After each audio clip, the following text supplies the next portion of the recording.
Well, a very good morning to you all, ladies and gentlemen. Just before we get started with the webinar, we are going to give you a few moments to ensure that all your systems are working effectively for you. I'm just going to pop up on the screen some instructions. Oh, very good morning. Christopher, Peter, Julia, hello. I know we've got guests today coming in from all over Australia. So a very good morning to you all. I'm just going to pop up some instructions now on the screen so that you can see what to do with your computer. So hopefully you should hear me nice and clearly. Hi, Linda from Port Vincent, the York Peninsula, Tenterfield, Melbourne, Western Australia, Bangkok. Hello, welcome. How good's that? We've got a fantastic speaker for you today. So I'll just give you a minute or two now to play around with your systems and make sure that everything's working. Audio, visual, you can see the slides, everything's working for you.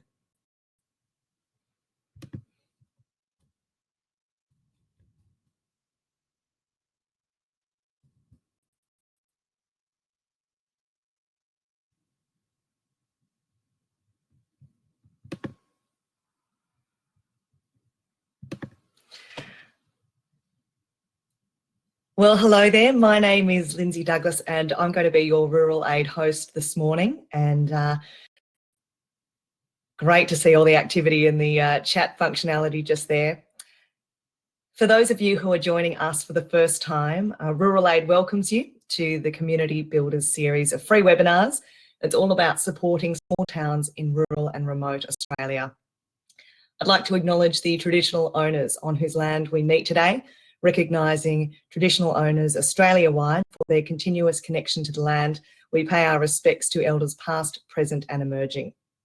Well, these weekly run webinars are held at 10 a.m. Australian Eastern Standard Time every Tuesday. We started at the start of May and we're going through to the start of July. And we're focusing on community rebuilding and resilience by bringing lots of fresh ideas to help support your communities. The topics we've covered are designed to inspire you, to help prepare you for a post-COVID world. And the ideas and discussions that are shared here are based on long-term viability and being resilient in isolation particularly, which we've all just survived through over the last few weeks. Hope you're all doing okay physically, mentally and otherwise. We want to talk about tourism initiatives, available grants and how to access them and much more. I'd like to thank Bushels. I don't know if you've got a cup of tea, but I certainly prepared for one. Thanks to Bushels once again for supporting this community endeavour. And it's going to be a wonderful long hour of big, fast ideas. So if you've got a cup of tea, that'll be helpful to get you all through it. The presentation and video from today we will record and we'll put them both on the Rural Aid and the Bank of Ideas website afterwards. So anything you want to follow up on or you want to share with other people, that'll be available to you. Well, during this series, we've had some wonderful speakers. We've had Graham Robertson from the fantastic town of Coolin in WA. We've had Tom Toole last week, the energetic baker from Beechworth in Victoria.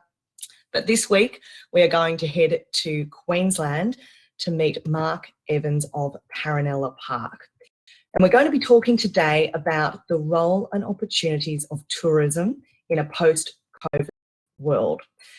It looks like most of you have figured out the chat on the right-hand side of the screen, and thanks for signing in and saying hello. Hello to all of you. Please use that functionality to ask questions, to make comments, to add your own anecdotes and insights into this particular topic, and we want to make sure that we're all sharing information during today's session.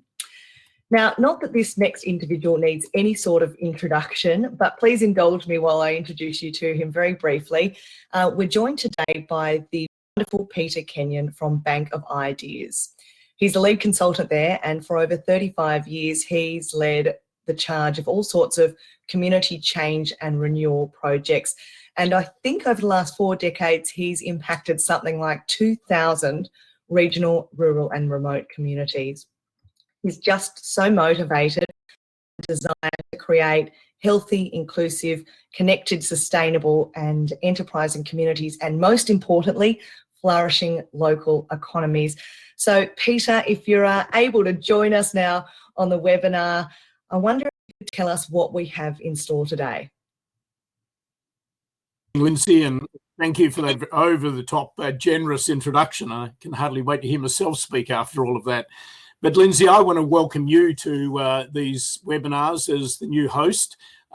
Lindsay comes, if you're not aware, from a very strong background in communications and working across rural, particularly New South Wales. But above all, what I love about Lindsay is just a passion and a commitment for rural Australia. So welcome to you as well in terms of these workshops. Early on that very first workshop, I introduced this slide, but I just want to remind you that I think a sign of a strong town is an idea-friendly town, a town that is constantly recognising you've got to be idea-obsessive. And today, are you going to be hit with a pile of ideas? You know, Mark and Judy Evans up there in Paronella Park are legends in terms of their creativity and their constant need to constantly be putting in new ideas in terms of their particular business. So at the end of today, I am sure everyone is going to walk away with kind of like so much to begin to think about. What I love about ideas, though, is rarely do I ever find anyone goes off and replicates them. What I tend to find, people leapfrog on a good idea. And if I've got a favourite quote, it has to be this one from said Caesar, who said, whoever invented that first wheel was smart, whoever invented the other three was the genius. And I hope that that will be your experience today, that as you listen to this amazing story that this couple have created in Northern Queensland, then you will begin to see what it is that could be possible in your community when it comes to kind of like tourism and business development. We are running a series of workshops around really these four themes. What we introduce, the basic four building blocks of what I believe makes a great town. That stuff about leadership, mindset, healthy community building practices. And the one that we've focused on last week and this week is this strong economic development behaviours. And in that, we talked about the fact that every community needs to have a care strategy where they're focusing on how do we create and foster new enterprise? How do we attract in to our community outside resources and new entrepreneurial opportunities? And above all, how do we focus on the ones we've already got? How do we retain and how we expand them? We talked generally last week about running a small business, and Tom again shared his 35 years of experience there in Beechworth. Today, we're moving into tourism. People often tend to think that, you know, in rural Australia, you know, tourism's a little bit Mickey Mouse. It's kind of like a lesser kind of like thing compared to other important economic activities. But I just want to point out that I think tourism has an amazing potential to really reinvent many of our small towns. Now, this is a statement. It's over 20 years old. But you know what? It summarizes well exactly the reality of what that consistent attraction of interstate, domestic, and overseas visitors can actually make to one's community. When it comes to job creation, we know the impact of kind of like building that local kind of like base for tourism and what it can do. And particularly when it comes to young people, it's estimated that well over 75% of jobs in tourism are for under 30-year-olds. It's a very youth-focused kind of like sector. And again, if we want young people within our towns, it's important that we certainly do have interesting jobs, and tourism is able to provide that. I came across this interesting statistic, the annual economic impact of attracting 100 visitors a day. Now, these figures are US figures, but they put a lot of effort into seeing what a town can achieve if it could consistently each day attract 100 visitors into the town. And they are the type of outcomes. What I find very interesting is that if you actually then look at what the difference with having 100 new manufacturing jobs has on a town, you can see very quickly which has more impact. Population increase by tourism is roughly kind of like 30% more. In terms of new households, 100 as opposed to 140 under tourism. When one looks at increase in personal income, almost double.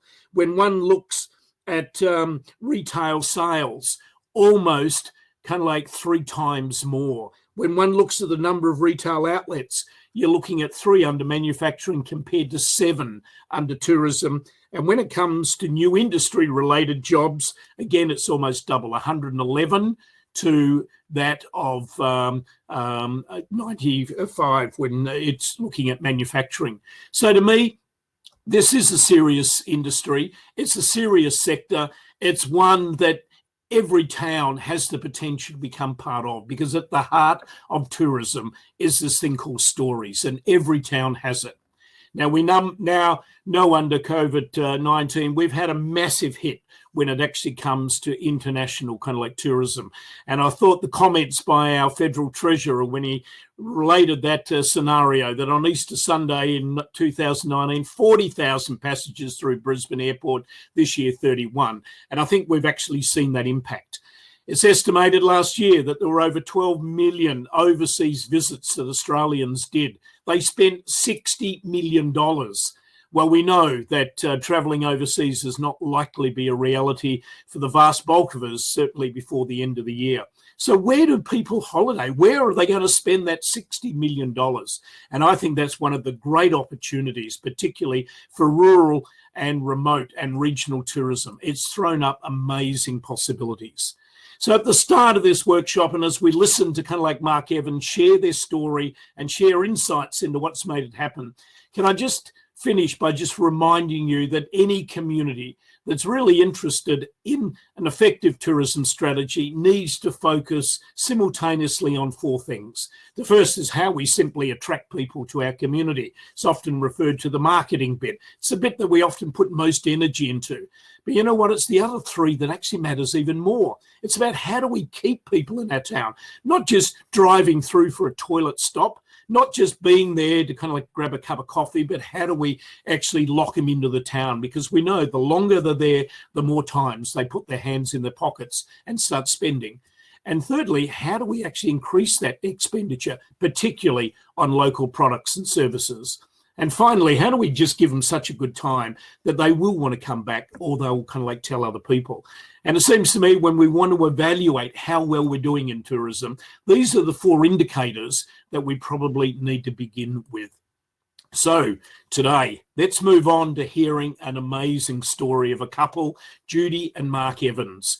Here are 2 people who were IT specialists living the ultimate corporate lifestyle in Singapore, and then along comes the family and the decision to move back to Australia. And they come back and on an 18-month odyssey in a caravan, looking for the ultimate business to buy, they end up in a small community that's about an hour and a half west of Cairns, a place called Mena Creek, population a mere 240 people. And what is it that the real estate agent's trying to flog them? A burnt out castle. But they don't see the castle. What they do is they see and hear the story behind the castle, the story of a fellow called Jose Paronella. And with that, this couple have taken on board and created an amazing tourism attraction. I believe it is the most awarded small town tourist attraction we have in Australia. They have won multiple awards, but the one that I found the most fascinating was back there in 2009 when Queensland celebrated its 150th anniversary as a state. They decided, the Royal Automobile Club, to invite people to let them know what are the must-do things that you must see when you are travelling in Queensland. And at the top of the list came out Paronella Park. Can we now introduce Mark Evans, part of that amazing team? Welcome, Mark. We are so excited to hear your story this morning. 30 years later, we stumble across it almost by chance. And we were literally... You feel like you're stepping into another world, one of the most extraordinary places you could ever imagine. The first time I saw Paronella Park was on a black and white television in 1964 when I was 12 years old. 30 years later, we stumble across it almost by chance. And we were literally walking through a dreamlike place. And I'll never forget it. The park was built back in the 1920s by Jose Paronella. He was inspired by the waterfall. He was inspired by the work of Gaudi as a young child growing up in Barcelona. The thing that makes this more special, he was not an engineer or a builder. He was a pastry cook, and he built all these wonderful structures in a property that today is probably one of the most successful tourist attractions in Queensland. You don't find something like Paronella Park anywhere. One word that comes to mind is passion. It captures Jose Paronella, the founder of the park, as well as the way we operate the park today. My name is Mark Evans. We are custodians of Jose Paronella's dream in North Queensland.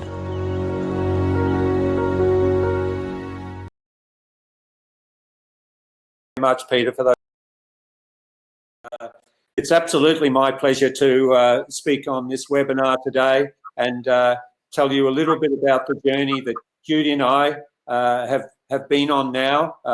Our journey, I think, started when we first met, well back in Sydney. But it's a journey that never is there a dull spot in our trip. And I have a little bit of background that I'd like to share with you, just so that it sets the scene a little bit. But Judy and I met in Sydney, and we were involved in, as Peter said, the computer industry. Never did we touch tourism much, except as visitors to tourist destinations.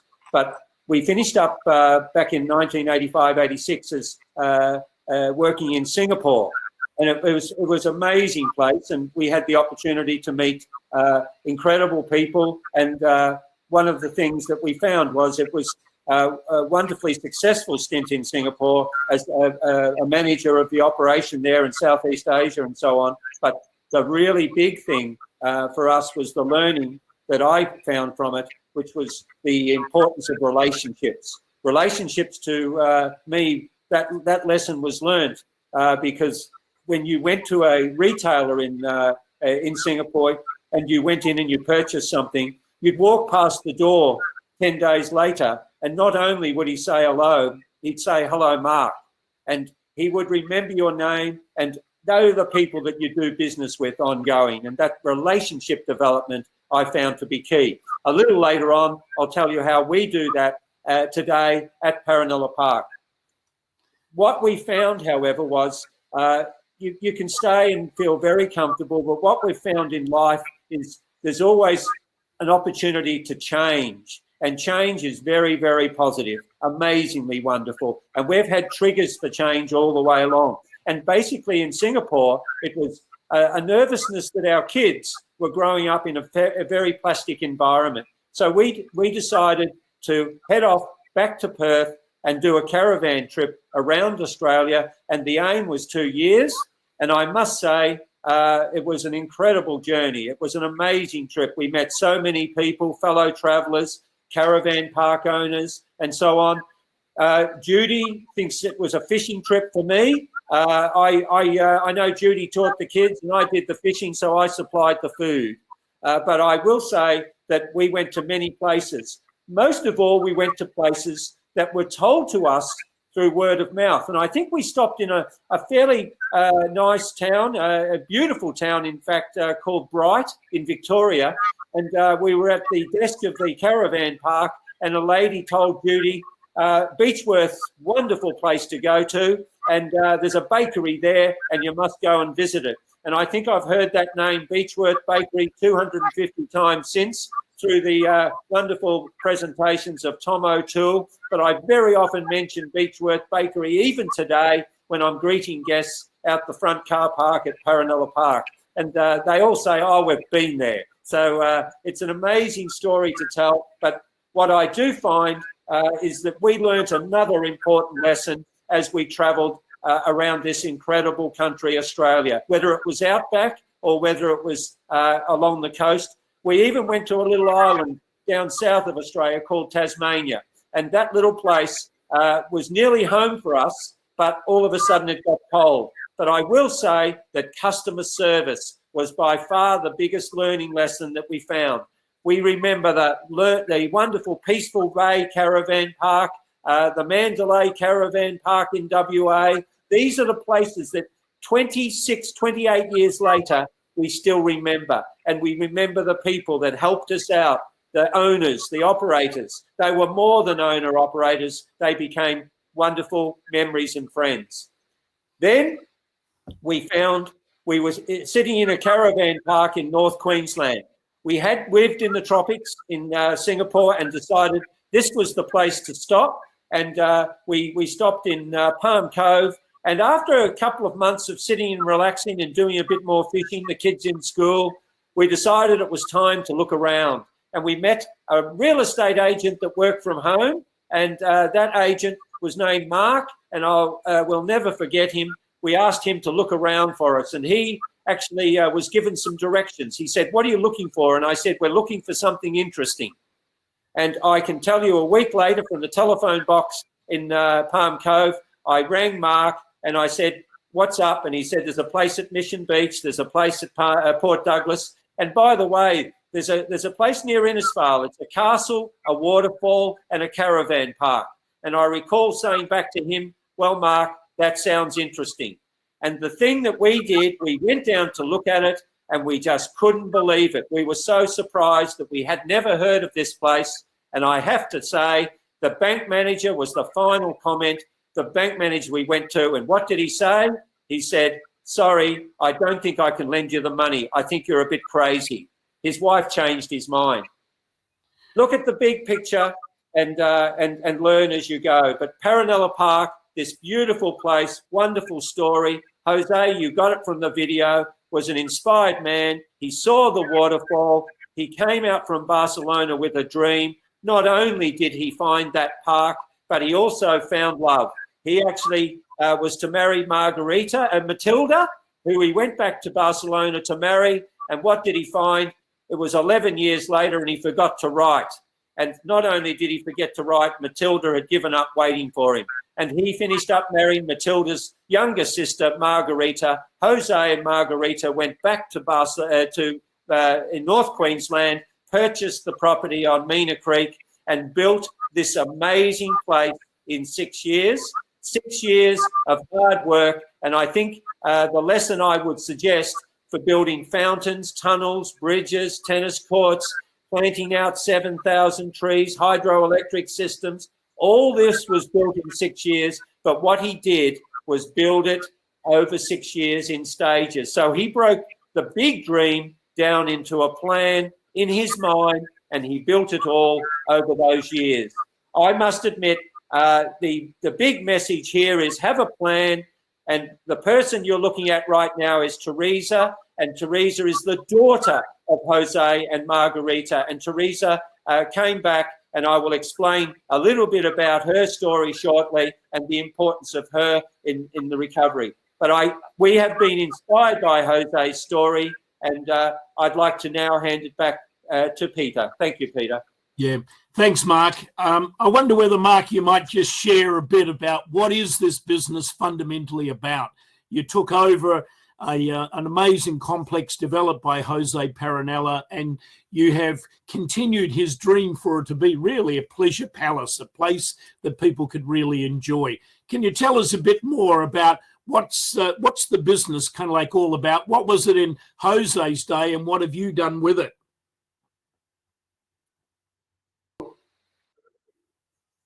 Core to our success, seriously, has been innovation and really embracing change. But we've done that, and people say, "Gee, you've made an amazing experience out of this park." But what people forget is this is 26 years now, and 26 years we've been able to pick up little things. Judy gets sick of me when she wakes up in the morning and I'm lying there thinking, got this great idea. And I turn to Judy and I say, "Judy, got this fantastic idea." And she goes, it's almost like push me away and say, "Shut up." It happens so often.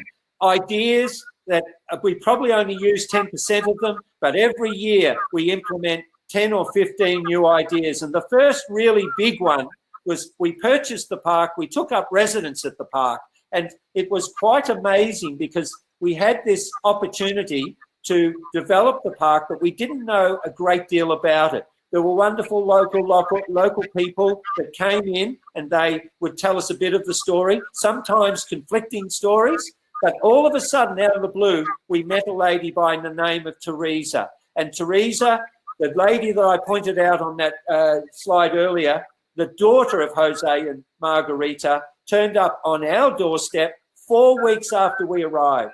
And when she turned up, she was the one that changed the beautiful Paronella Park into a special and wonderful experience. And the way she did that, each of the buildings, each of the avenues, the waterfall, the fountains, the little waterfall, the trees, those cowries, she was able to tell us how those cowries were planted in 1933 and what happened. Those 1933 plantings now are 85 years old. And of course, what we are seeing is trees that were planted by not only the family, but by her as an 8-year-old. And so you get this wonderful feel for the park and its story. But she was the one that gave us the full story of each and every piece of the park. That set the foundation, and it caused us to decide that we must tell the story. And telling the story is not just through let's regurgitate what she said. It's having people that are passionate telling that story, and that's exactly what we have today. When we started, we put 3 tours in a day in English. It finished up within 2 weeks. We needed 8 tours a day, telling stories. Our numbers of visitors skyrocketed. And I'll say in those days, we weren't getting lots of visitors, but it was far more than we were getting a week earlier. Lo and behold, one afternoon, Judy and I were talking, and we decided it was getting close to a time when we needed to have some Japanese tours. And we went to speak to some tourism people in Cairns. Their comment was, there's no opportunity. You're too far away. It's 100+ kilometres from Cairns. As Peter said, an hour and a half from Cairns. They won't travel that far. Well, I'll tell you, right then we were receiving 1,500 Japanese guests a year.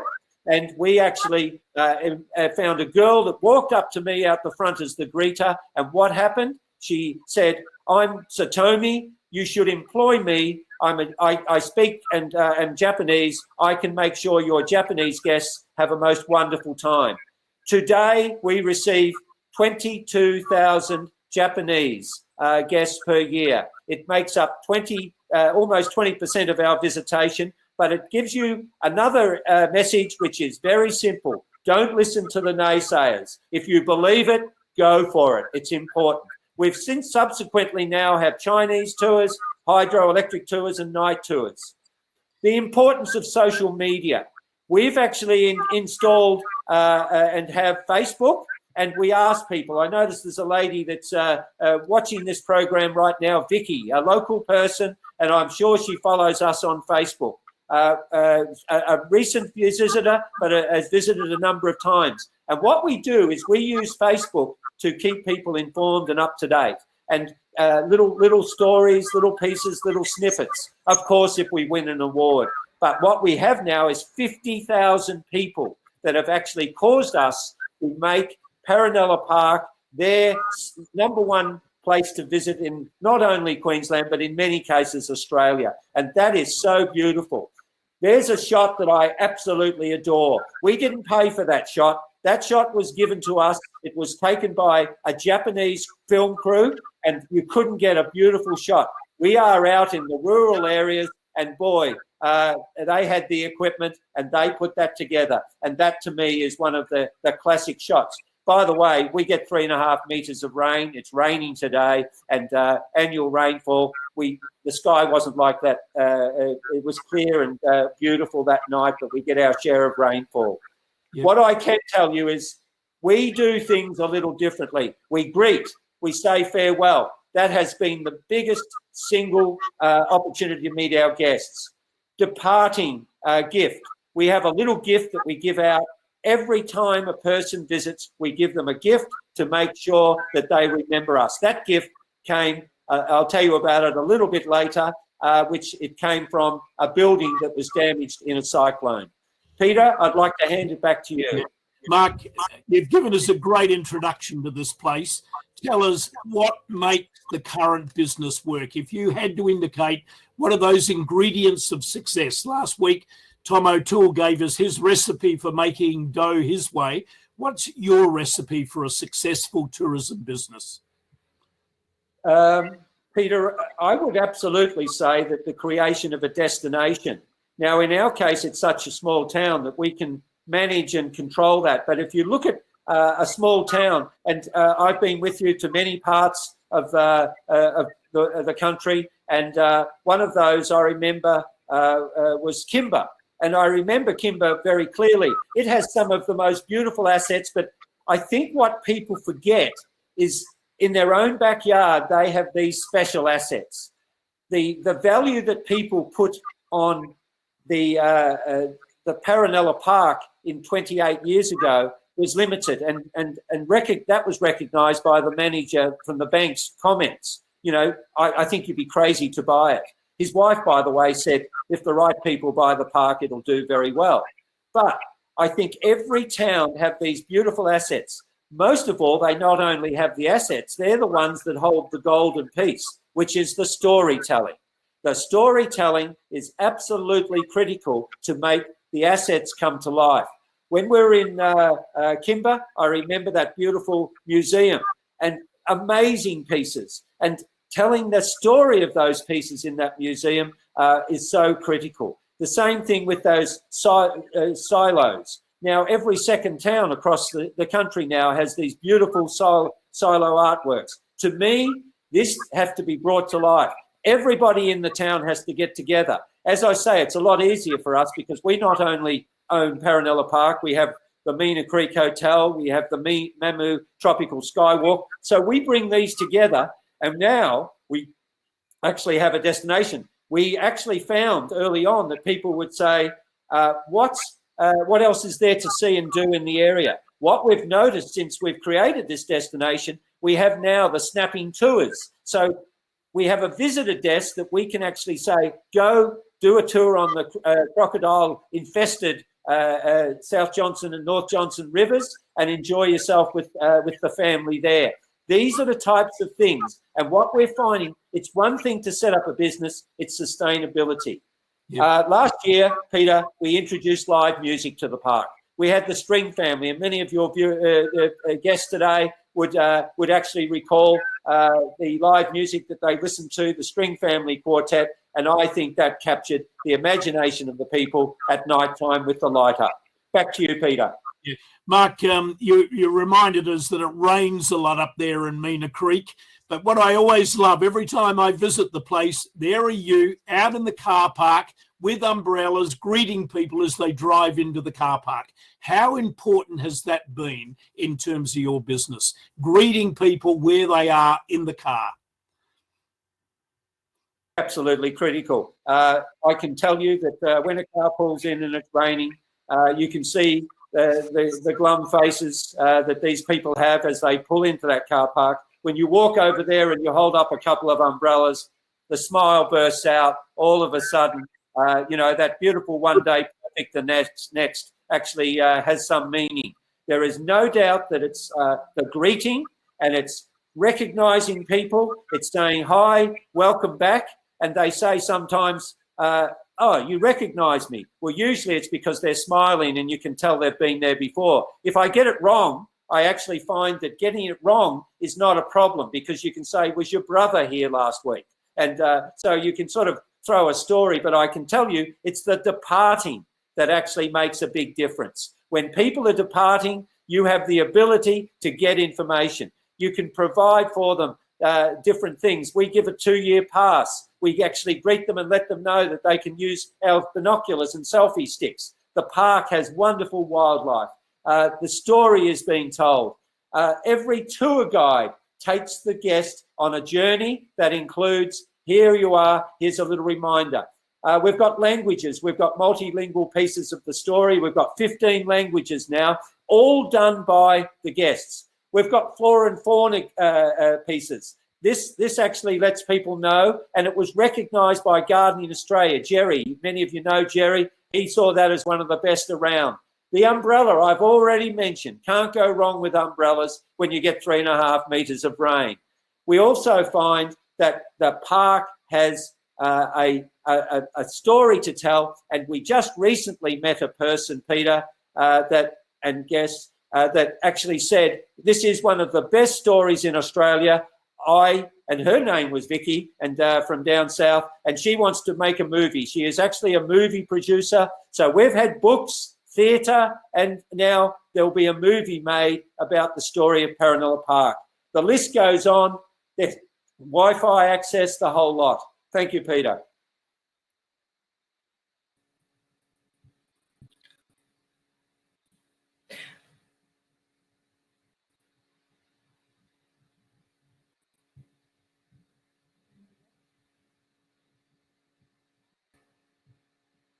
Peter, I don't know if everyone else, but I've got you in the chat. We can't hear you at the moment. I think you might be muted. Mark, one of the things that amazes me is whenever I wander into Paronella Park, one thing that amazes me is you encourage people to use your cafe with their own lunch. It's a BYO, bring in your own lunch. I don't find that in too many places. I usually find a sign reminding me that no outside food is allowed. You go in the other direction. Why? It's very simple, Peter. I can tell you, and I can tell everyone listening, by offering something very small, it costs us nothing. And I would say there's only 1 in 100 guests that would bring their own food, and typically because they have very specific dietary needs.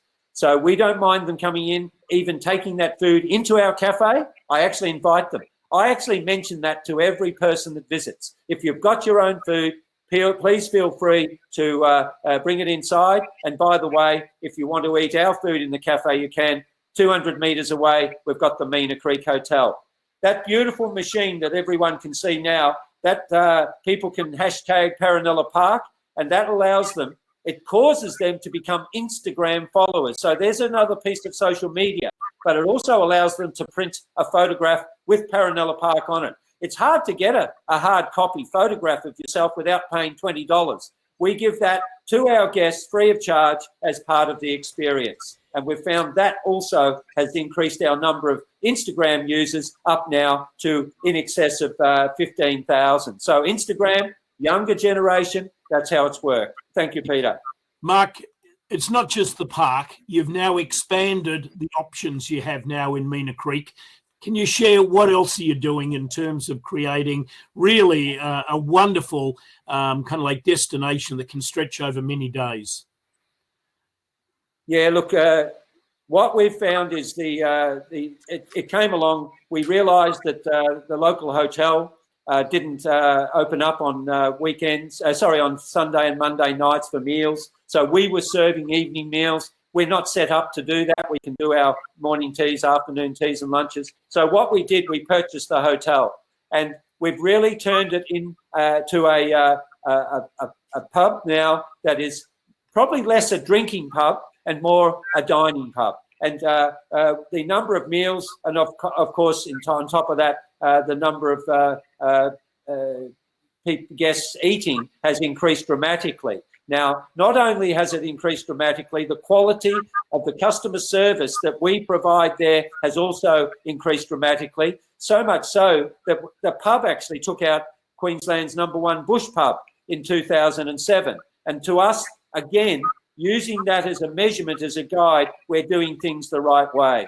We found that pub and then the taking over of the Mammoo Tropical Skywalk, about a 30-minute drive from Paronella Park, added to the reasons for people to drive. We offered a 2-park pass with this, so people could buy a ticket and save, but that Skywalk we almost don't publicise. When we purchased it, we actually had to install a headset, an audio system, which we put in, and now it is huge for the Europeans coming in. That tower that you're looking at is 37 metres tall, looks out over the North Johnson River, and what an extraordinary place. But I can tell you, audio system, again, umbrellas we added to it, again, mosquito repellent, 2-park pass came out of that, and to us, that was a simple thing and a simple decision to take, and an important decision. It gave people the reason to come along, visit everything in the region, and stay and leave, and leaves extra money for us to pay our staff. Thank you, Peter. Yeah, Mark, you're constantly adding to the appeal of Paronella Park itself. One thing you mentioned was you introduced this music in the evening. Tell us a bit about that as a way of value adding to your product. Yeah, look, it was a little bit of an experiment last year, but 2 years ago we had a visit by a roving string quartet around the country. Now, I would imagine that quite a few you out there in webinar land may have seen the string family from Wollongong. Now, they saw some of our billboards on the highway, and they decided they'd follow the signs, and they were the words that were used by Sarah. And they came to Paronella Park and did a performance on the cafe deck. And all I heard from people, come and listen to this, it's amazing. And out they came, and they were incredible. The next year we had them perform, the year before last, for 2 nights. Then last year we had them there for 6 months. An incredible, talented, and not only it's now a sound and light show, but they've been playing together for many years, and they have actually written music like Storm and pieces that they actually perform specifically, and they now have written a song which was also performed. They did over 500 performances last year at Paronella Park, and that had an amazing impact on the visitation, particularly by the local area, but also the caravanners and travellers, the motorhomers of the country. Thanks, Peter. Mark, like most businesses, you've been smashed by COVID-19. The interesting thing, though, is this is not the first time that you've literally been smashed. You've had 2 cyclones come through, one in 2006, one in 2011, and they just devastated your park. They closed you down for a period of time. Tell us, what did you learn from that? I think I've learned a lot. One of them is not to cry every time I talk about it. It's in the past a fair bit now, but what we found in 2006, Larry, 2011, Yasi, was it's not the end of the world. And we found that there are and were a number of positives. The park was absolutely smashed in Larry. I couldn't believe it. I thought it was the end of the world. And the thing we noticed was the importance of relationships. If anyone has any reason to not join an organisation like your local industry body, like the local tourism authority, these types of organisations, a disaster like this is the one thing that will change your mind, because the first people to turn up on our doorstep were the local tourism authority, TTNQ, also Queensland Tourism Industry Corporation. They came along, and they weren't cleaning the park up, but they came and gave moral support. But boy, did we get a lot of help. The staff came back. So did the government help. A little bit like JobKeeper now. We got half our wages paid for a couple of months, and boy, did that help. But lo and behold, a person came along by the name of General Peter Cosgrove. I think he's got more titles now than ever, but he was taking care of making the whole area come back to life. And he took us for a walk, and he said, when are you opening up? The big question. He asked a lot more questions, but I think that was the key one. And I said, I'm not sure. He said, when do you think you're going to open up? And I said, May the 1st. And he was there on May the 1st, cutting the ribbon, making it all happen. And I can tell you, did we have to work hard to get the park ready to be opened up? Absolutely we did. So the big thing, however, was we not only had the park open, we made 3 of the best decisions we've ever made. We gave a free night to everybody that visited the park, including in our admission. So I guess you wouldn't say it's free, but it was certainly said, here it is. We decided to give a gift, a piece of the castle wall that blew down in Cyclone Larry. Every visitor gets a piece of this. When people come back again, they say, I've got the blue packet. Can I now get the yellow packet? Yeah, sure, here you go. And so we find that, this is a most amazing piece and a reminder. People say, I'm reminded always. It's on the mantelpiece. It's on the cupboard drawer, in the cupboard drawer. And every time I go get the batteries, that's when you see the good old Paronella Park and you're reminded of us.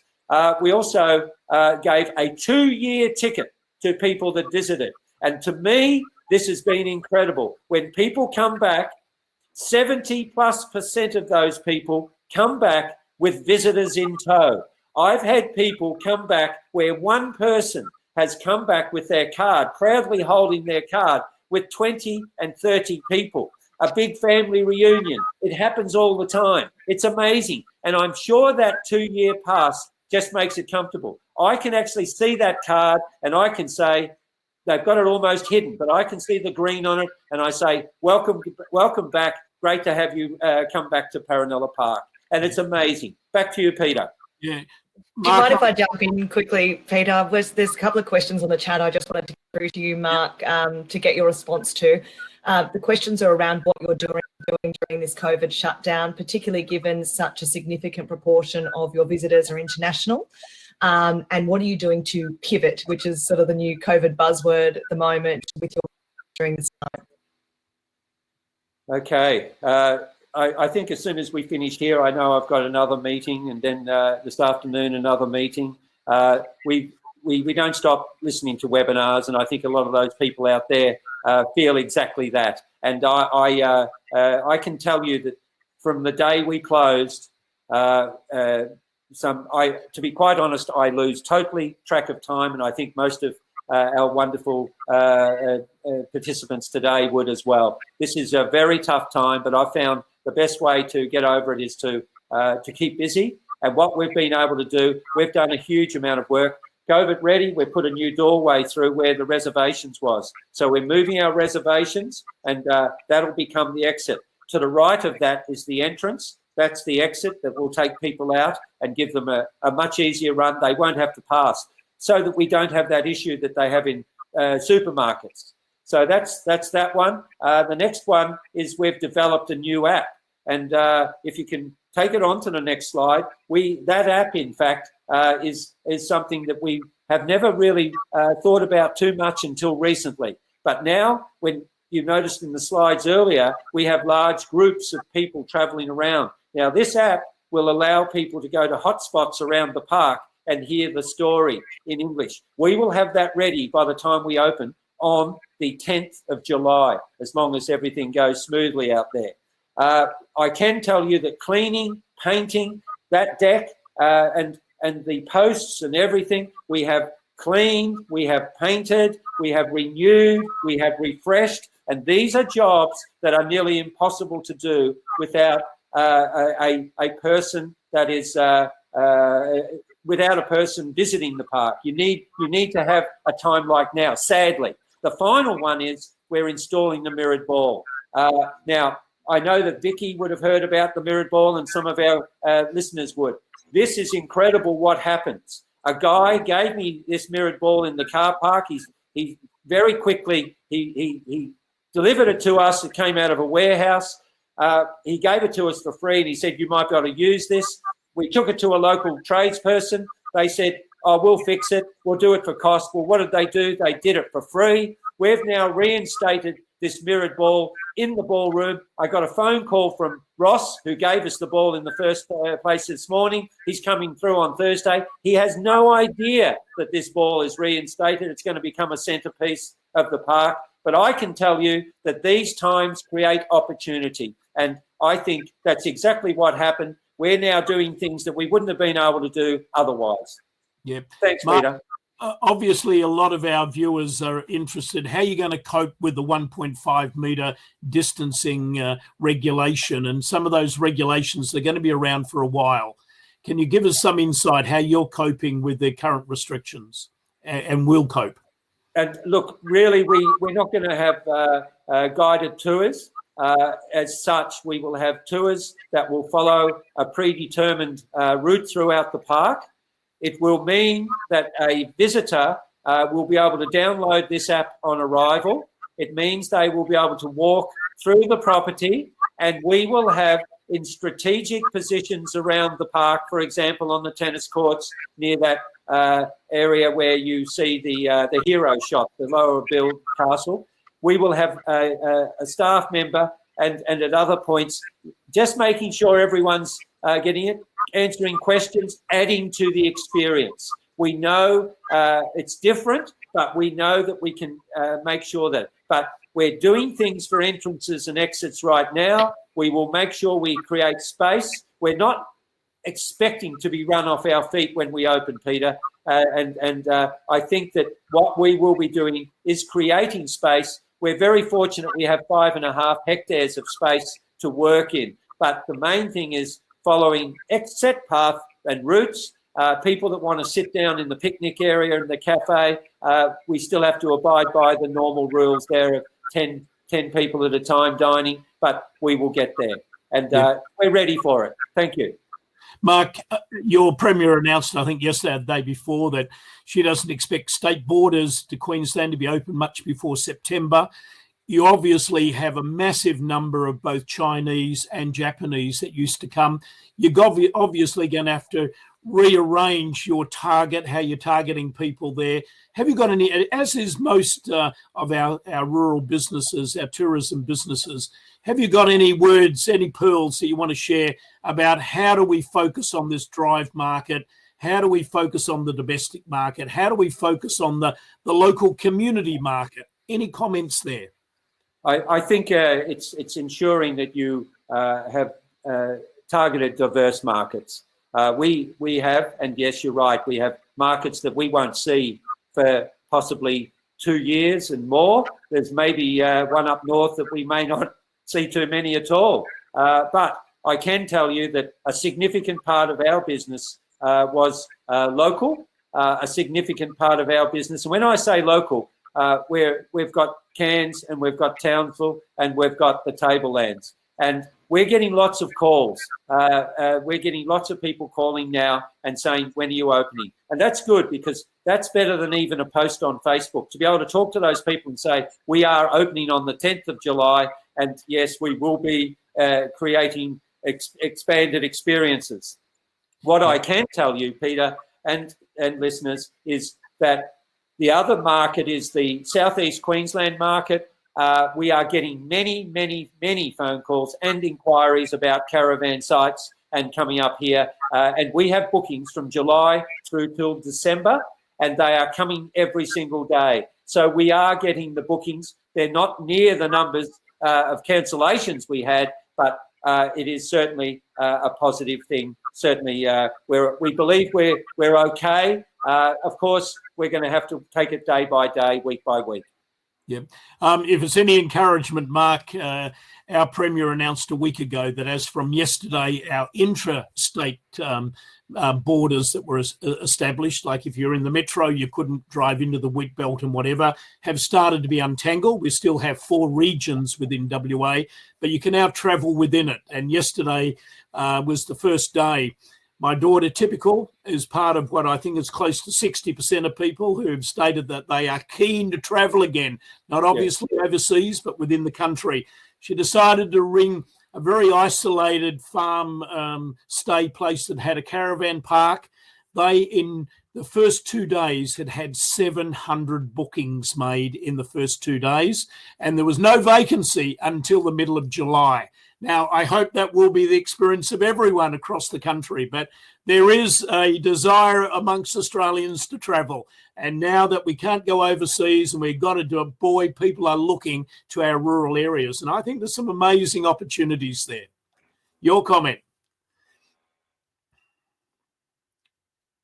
You're on mute again.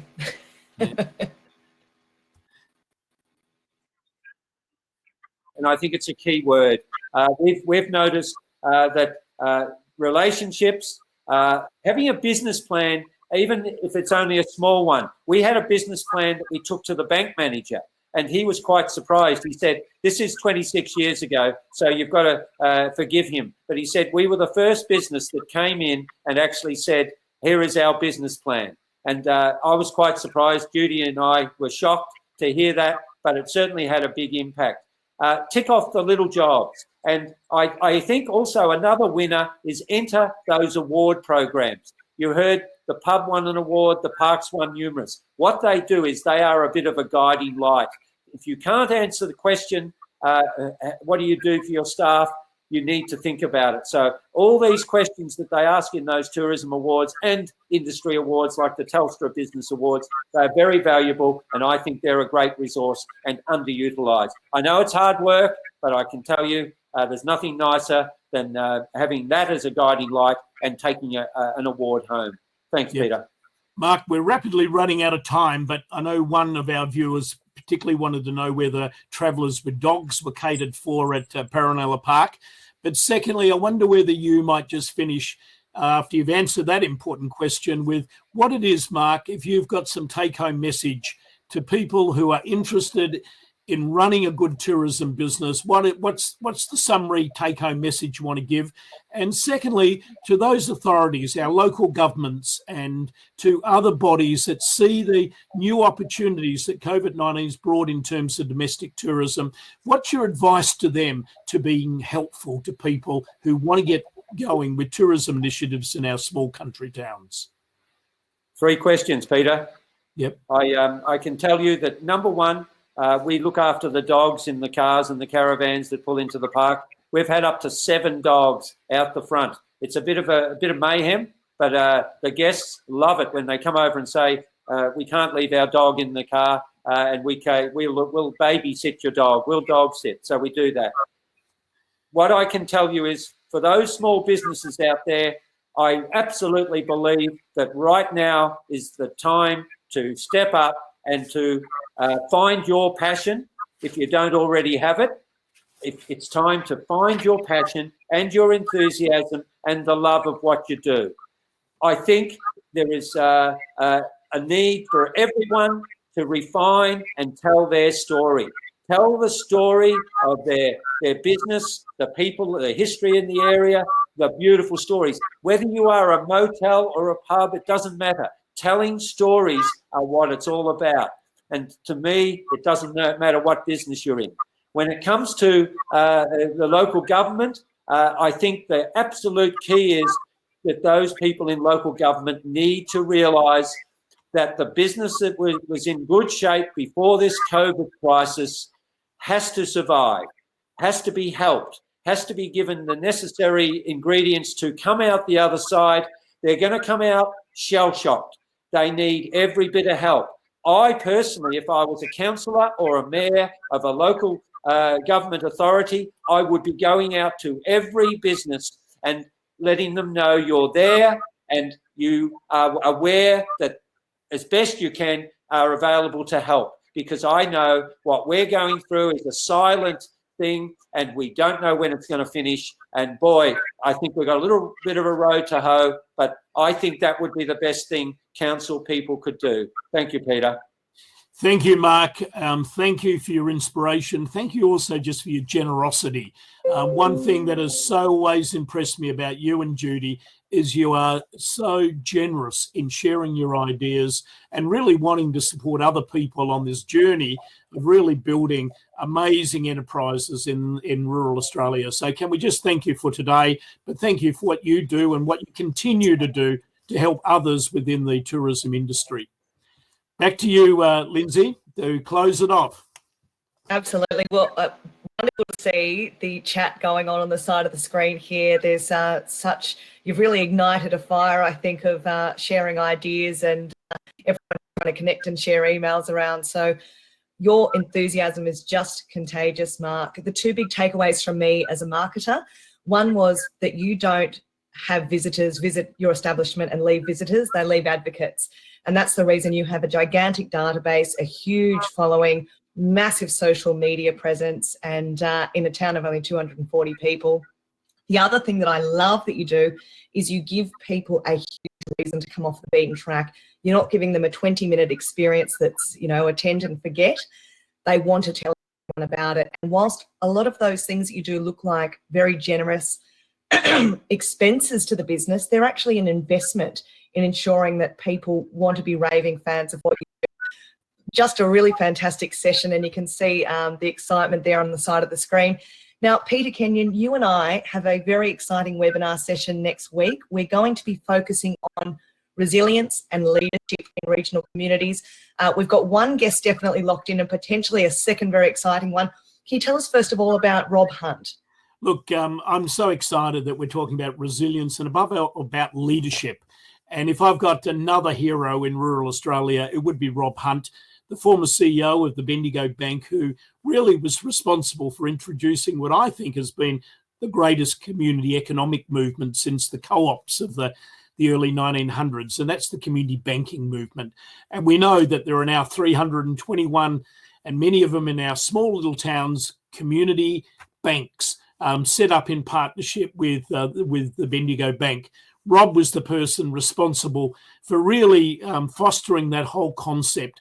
And I've always found Rob passionate about rural Australia and passionate about the role that leadership and civic leaders, business leaders and community leaders play in our town. So, boy, am I excited to kind of like hear the insights of Rob.